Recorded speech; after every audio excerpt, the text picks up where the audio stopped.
Welcome to How to English, Teach and Learn with Gav and Em. It's a podcast about teaching and learning English as a foreign language. All opinions stated are personal and references will be given where possible.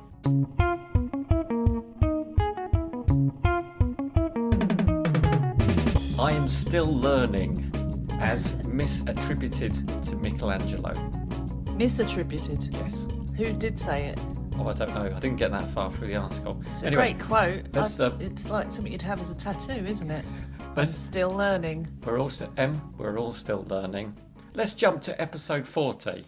What is it called? Oh, I'm sorry. What did we decide? It's called... all about the students. It's all about the students. Because where would we be? Students. Where would we be without the students? Well, I don't think we'd have jobs, really. No. And where would students be? Where would students be without teachers? Yeah. Learning online, just doing Duolingo every day and using dictionaries and probably still learning. You still need teachers even for those things, don't you? Controversial.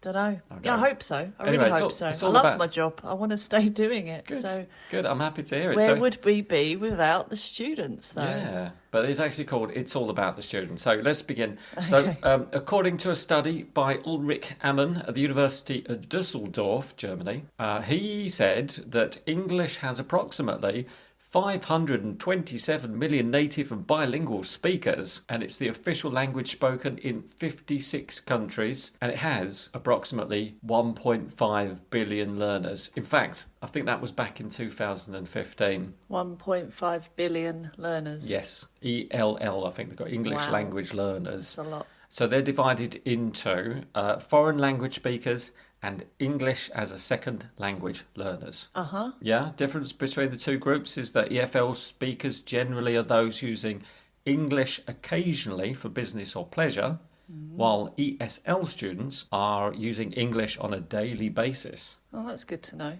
That's a nice distinction. Okay. It's really interesting, isn't it? It is. And according to TEFL, they estimated that by 2020 there would be approximately 2 billion learners, speakers. I'm not sure when they projected those figures, but the numbers may have gone up a bit since. It could even be higher. Do you know?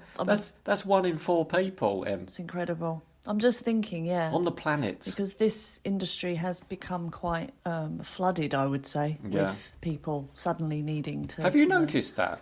Personally, no, but I think I've noticed more competition. We're not talking about teachers, but just to deviate slightly, I think there's a lot more teachers coming onto the market now because it's a way of making money online. And I think that there's a lot of people who are out of work at home thinking, how can I make money? Oh. And EFL, it's there and, most people can do it. It's a lucrative market. Very. So it's flooded the industry a bit, I think. And perhaps there are more students. Maybe they've got more free I'm time. wondering, but it's reassuring. Those numbers, those ridiculously high numbers are reassuring. So there's enough students to go around, I think, is what we need to remember as teachers. So students are learning maybe online a bit more, and because jobs, there may be more available. Partly because of that. Meetings are going to be online, maybe because they've also got more time that they think now's a good time to brush up on their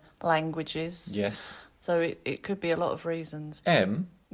Why are people learning English? Well, we've said it's probably for meetings and for companies where people speak English as a common language. Okay, so it's the language of business. The language of business. Science, technology. Entertainment, probably. Oh, yes. To watch, what do you mean by entertainment, Em? To watch Netflix. Not only Netflix. Well, to watch TV. It gives you access to the world of entertainment. Yeah. I agree. Are you quoting that? Baby. All right, okay. So, yeah, business, I'll put entertainment. All the links in the show notes. Tourism. I mean, people just travelling around that want to go to places and be able to understand people and talk to people in other countries. That's a very good point, yeah. Yeah, absolutely. So it's good for travelling. Is there a really massive one that I haven't said? Oh, exams, perhaps, for promotions and universities and educational purposes. Yes, that's it. Helps you increase your educational opportunities. Give me a clue for the one. You're doing really well. Yeah? I'm just enjoying listening to you. Okay, I think I might be done. I don't know what else. You tell me. It's fun. Aha! Didn't think of that. It's fun. Just doing it for pleasure. Yeah. Just enjoying yourself. Exactly. I really like that. That's And lovely. also, maybe English is a bit easier than some other languages to learn. Right. So I guess if you've got a choice of languages, you might choose to go for English rather than, I don't know, another language, which is a bit more difficult. Yeah. Okay. They're all good points. So you've answered my question. That's why people are learning English. Well, Em, Yeah. I've posed a question to my students. Which question? Why are you learning English? Oh, so that same question. That's what a better way to find out. I know. Get it from the horse's mouth. Okay. Are you saying your students are horses? No. No, but it's an idiom. It is a good idiom, isn't it? Yes. If they are listening. So they have said almost exactly what you said earlier, which is things like for promotion, to get more money, wanting to talk to other people, to foreign people in business situations, having conversations. Also, some of them do live in English-speaking countries. And for example, one of my students said he's living abroad and he needs to talk to his son's teacher and colleagues and neighbours in English. And it's necessary for him to improve his English to have a smooth life. Right. That's very real, isn't it? It is. Real reasons. So that's why they need some real English from us. Yeah. And another student mentioned that he is a massive fan of Arsenal and he wants to be able to read their tweets. Oh, that's lovely. It's really, really good, isn't it? So this is real practical English. Like, Right. how can I improve my English so I can follow my favourite British football club and learn about what's happening, relegation, do you know any other Red football cards. words? Red cards. What is it when they... Isn't there a period where Simulating. I know that one. That's What's good. that mean? That's when they pretend to fall over. No, that's... I'm sure it is. Simulation. It's when they're doing the whole, oh, I'm so... That is definitely not Damaged. called simulation. Really? Yeah. I I can't believe you're checking it. Look, how many kilowatts of I know. carbon are you using now? Go back to our episode last week. We talked about Google. I know. Don't waste it. It's called diving. Yeah, but that's specifically when you fall on the ground. But when you know, oh no, he pulled my shoulder and now my shoulder's coming off. Okay, right. Sorry, yeah. I could only think of diving. Yeah. So We deviate lots again. of these words. Oh, what's the other one? What's the really good one when they kick the ball between your legs? Nutmegging. To nutmeg. I love that I word. love that word. It's a great motivation to learn. It is. It is. Really, really nice. It's just finding your motivation, isn't it? I think if you haven't got that already. And I've got a recording from some of my students telling us why they are learning English. Would you like to hear it? Absolutely. Okay, here we go. I would like to be able to discuss with other foreign people over the world. And also I needed to improve my business because some of my business partners are abroad. Also, I would like to show myself that I am still able to learn something. Okay, so I'm learning English because I really would like to be able to talk to everybody in the world and to watch videos and series in English too. But I think this is really important to be able to understand correctly everything and to express what you really want to say. So that's why I'm learning. What about you? And me, I need to be more confident in my different meetings because I'm new in this international company and the English language is the most used in this company. So to be able to understand all the people and to be able to have some discussion out of the meeting, out of the professional meeting, around the coffee machine, for example, I need to improve my English and it's a real pleasure to work with you, Gavin. Thank you. And thank you to my students. They're all absolutely super duper. Brilliant points. I think the first student saying about business and improving his company, I think it's really important. Yeah. And just to learn something new. I It's know. just a great thing, That's amazing. Isn't it? At any time in your life, you should have that challenge and say, right, I'm going to do this. I'm going to improve my knowledge of something. And it's wonderful to hear that from English learners. It's great. And the second student mentioned what we said about entertainment, to watch TV, to be able to communicate online. So it's just the language of the internet. Yeah. And it's really important to keep up with that. Yeah. And then, the third person, they're all really good, aren't they? They're so different. I know, and, having confidence. Yes. Meetings, it's hard walking into a room of people and not knowing their level and feeling like you might not be able to, keep up with the level as well. That's it. And you need to impress them sometimes. And you want to impress them with your language, with your confidence, with your body language. And all of this needs to come together. Yeah. So I hope we can help with all of those things. And it's a pleasure working with them too. Yeah, how much did you pay him to All say of that? them. You've got lovely students, Gav. I know. Thanks. Lucky you. That's it, exactly. And finally, I don't think I've got anything else. Great wrap up there. Okay, there you go. Okay, so that was why. Why are you learning English? Yes. Well, I also asked my students some questions this week, or one question, I should say. Really? Yeah, because I thought the same. Like, what better source of information than the students themselves? So my question was, what makes a good lesson? What makes a good English lesson? Oh, that's a really good question. Yeah, they had some really good ideas. So, firstly, I think most of them agreed a positive atmosphere was very important. But then I asked sort of, how do you get a positive atmosphere? Like, what is the key to that? Some of them said, and this is what I'd like to know if you agree or not, some of them said that they thought similar people with similar ideas created a good atmosphere. What do you mean by that? Well, people perhaps who work in the same company with the same job, who have the same interests, makes a good atmosphere. And that makes it better because they've got similar interests? Exactly. Ah. And they've got, they're on the same page kind of thing. Okay. What do you think? Well, it's not a good advert for diversity and, integrating people with different opinions, is it? Well, I said that I think sometimes different opinions creates a really interesting atmosphere. That's what I would say. But it's a personal thing. So, Okay. I mean, some people think it's good if you're all sort of similar, and other people want to just lots of different opinions. So, I like both views, but that's interesting that your student prefers that sort of security of familiarity. Yep. Okay, Yep. I like it. I thought it was an interesting point. I think it's a really interesting point, and I do try to find with my students, like, what do you have in common? And then we sort of work from that point, not what's different. That's it. Fight. That's it. I think you start with the things in common, Yes. and then you get to know each other, and then it gets more like, well, what's different? And then you fight. That's sort of interesting. So that was really good. And so they also said, motivated people in the class as students. And I said, well, sort of how do you create that motivation? How do you create that environment? So they were saying fewer than 5 people. Fewer than 5 people. Yeah, in a group would be like optimum, so right. that you can talk and have, a lot more time. That's really good. I like that because, from the teacher's point of view, we can't really tell how content, how happy the students are with the level of speaking time they get, the engagement they get. It's not very easy for us, but you've actually got some feedback. Yeah. So is that student in a group of 10? They're in a group of 5, so they were sort of saying this is the limit for me. Oh, right, okay. I don't want anybody else. No more than this.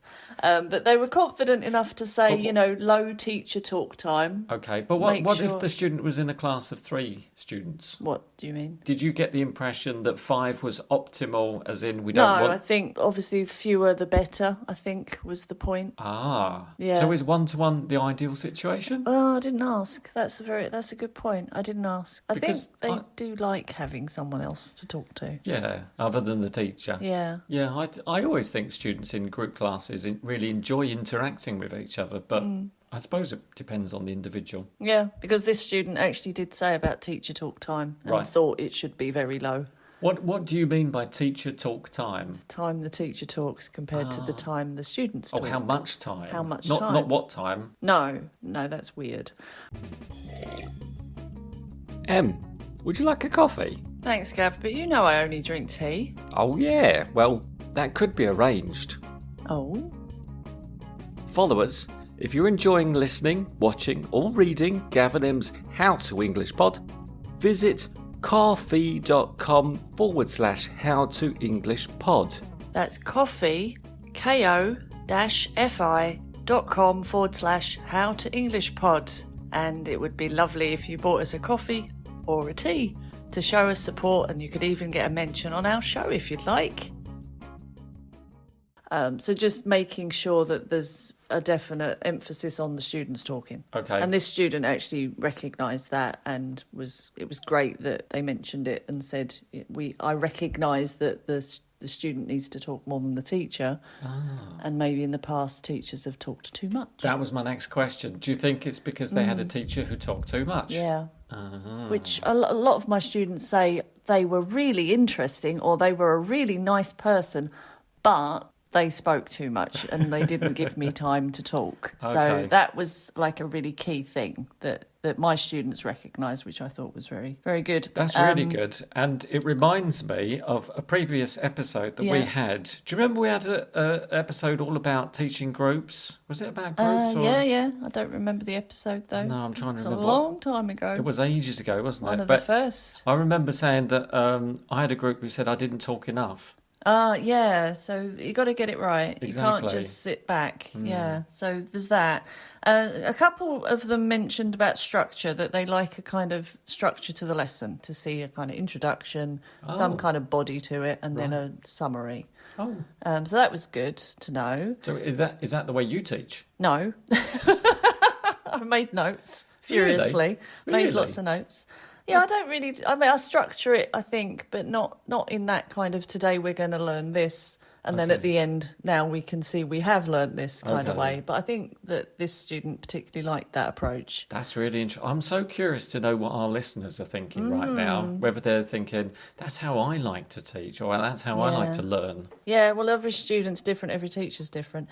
Everyone agreed it has to be relevant topics, interesting topics, something real and something that they're actually learning, that it's not just something they already know, either the language or the topic, that it should be that they learn something. Something new. Well, learn something new, but if it's a theme, like a topic-based lesson, that it should be a relevant theme or a real theme. What do you mean by real?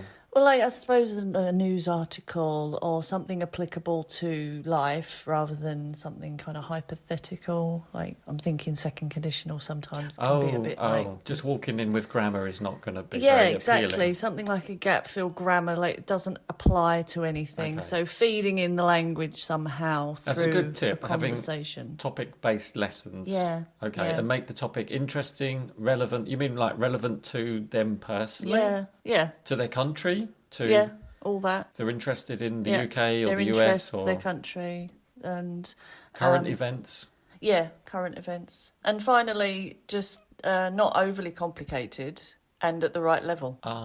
So it has to be challenging but not impossible. Right. So they don't feel like they're not keeping up with it, I guess. That's very hard. How would you know? Well, I think it's what a teacher's job is, isn't it? That's what we're supposed to know. You can't know what's in the student's head. But you do the needs analysis and you find out. I think you get a sense of it. So you should pitch it right, I think. Yeah. So I was really pleased with that feedback. That's really amazing. I'm still thinking about 5 is the optimal number of learners. Yeah, I don't think I said optimal. I think I said just the maximum. Yeah, but I like the idea that the student's sitting there with 4 other students and thinking, this is a perfect number. From my point of view as a teacher, it's an odd number. And that's a problem for me, because that means I have to be one of the students. Yeah, I like 4. 4 is really nice for me. 4's just perfect. It's enough for a group chat without people like waiting their turn too long. But then you can pair people up as well. Change your partners. Change your partner. It's just It's such got a everything. good number. It is good. Yeah. And are these online students or? Yes, they are at the moment. But I've had them face to face as well. So maybe technologically, 5 might be. Can I say optimal? Maximum. You're sorry. so determined to get me to agree. I don't know. Yeah, maybe. I'm not sure my computer can take more than 5 people at a time. Well, I think. realised today, just by the by, that Skype, actually, if you've not got the window maximised, it sort of squeezes everybody in. And you can. I had 5 students and I could only see 4. And then I just expanded the window a little bit and then one of them popped up. Oh, that's brilliant. So you just got to remember to make it bigger. And then Okay. it lets the other person in, I'll so to keep it speak. in mind. Yeah. To be honest, look, I think most of my classes are 1-to-1, but Oh, okay. So, what was you said you had another question, I think you mentioned? it's funny you should mention that because I gave them 2 questions. Yes. And also, I forgot to mention something earlier. I've just remembered. What, for the first question? Yeah. What was the first question again? The first question is, why are you learning English? Yes. And one of my students made a really, really good point, which I didn't think of, but is excellent, which is that in their language, in their company, they use English expressions. Within their own language, you mean? Yeah, so when they're talking in their language to each Yes. other and saying, right, we need to have a meeting tomorrow, and one of them says, I don't know, for example, what time does it kick off? And then suddenly they've used an English expression. Okay. And And that's so- quite common, is it, you think? It is quite common. It happens a lot. I've heard it a lot from my students. They also mentioned brainstorming as well. Yeah. Yeah, So, yeah. I'm not sure if we're still using that one. So but you would need to know the meaning of that English word in order to use it in your own language. Yes. So that was really interesting. I didn't even think about that. No. You're going to hear a lot of English words in your own language, and Yeah. if you don't know them, how could you respond correctly? Yeah, yeah. Great point. So I asked them a second question. Which was... The question was, what are your learning tips? Because we are... What's the podcast called? You should know. How to English, Teach and Learn with Gav and Em. Yeah. That's it. And it contains a lot of tips, to be honest. More tips than a porcupine sitting on a hedgehog Oh, my God. on top of, you know, one of those little balls that's got all the pins sticking out of it? No. No. Sea urchin. What about that? A sea urchin, that's the one. So, the tips that I got from my students who are absolutely... Thank you to everyone, by the way. You're all totally cool. Don't be shy. Especially when you're making mistakes. Just don't worry about it. Just keep going. Expect to make mistakes. It's not a problem. Your teacher will help you repair your errors in English. The people around you will give you some advice. You know, if it doesn't make sense, they'll say, sorry, what do you mean? Reformulate it. Try again. Just use other words. Describe it. If you don't know it, describe it. That's what I always say to my students. So, yeah don't be shy. Use English continuously and watch English TV programs, read English news, have lots of English lessons with your favourite teachers. And I've got some more tips which were, follow all of your favourite musicians, actors, Football teams, exactly. Come on, Arsenal. And also make it a habit. So make learning a habit, make English a habit in your life. Oh, one of the students said you should listen to Gav and Em's podcast. Oh, that's great. Apparently it's very good, I've heard. I'll have to check it out. Yeah, it's available on Spotify, iTunes, and all of the other googly things and Anchor and stuff, yeah. And finally, my student said, to be honest, I'm not the best person to give advice on learning English. My level is going up slowly because I'm not focused on my mistakes or vocabulary. But if students are not lazy like me and they take about 10 or 20 minutes every day to learn something new or repeat what they learned in their lessons before, and if your teacher motivates you, it can be lots of fun to learn. Oh, that's wonderful. It's really nice, isn't it? Practice your language in real life if possible. And my student mentioned about writing emails in English at work, and that's a really good way to practice. Yeah, it is. Brilliant. And I haven't finished there.